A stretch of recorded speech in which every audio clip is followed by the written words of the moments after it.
Once upon a time in a deep dark forest lived a stylish cat. She was famous throughout the land for her amazing sense of fashion. One day she invited all the forest animals to a great fashion parade. All the animals were very excited and they started thinking about what they would wear to the parade. A little mouse was also very excited. He wanted to look good for the cat. He thought about wearing a dashing little hat or maybe some fancy shoes. But the more he thought about it, the more he worried. He felt that he wasn't stylish at all. He looked so plain and ordinary. Then the little mouse had an idea. He would paint his whole body with bright, flashy colors, and that would make him the most noticeable creature at the fashion parade. So the mouse went to the store and bought some bright red paint and some blue and green stripes. Then he painted his tail yellow and his ears orange. He even painted his whiskers purple. When he was done, he looked in the mirror and he was very proud of his brand new look.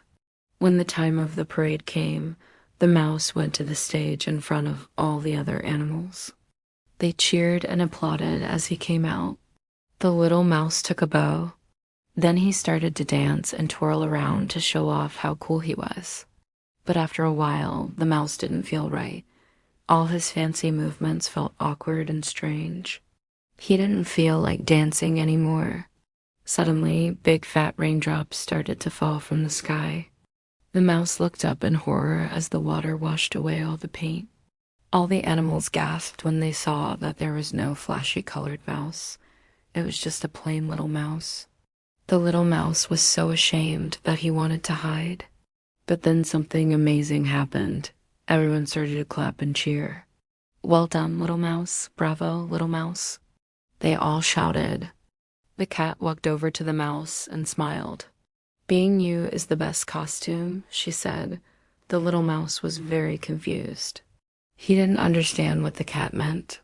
Then he looked at all the other animals. They were all smiling at him. Suddenly he understood. They weren't laughing at him. They were applauding him for being brave enough to be himself.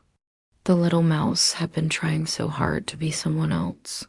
He had tried to be a colorful, flashy mouse, but in the end, it was his honesty and his bravery that made him the star of the show. From that day on, the little mouse was no longer afraid to be himself. He knew that he didn't need to be someone else to be loved and accepted by the other animals. He was perfect the way he was. And whenever he felt insecure, he would remember the day he painted himself and realize that it was his unique little self that made him special. The end.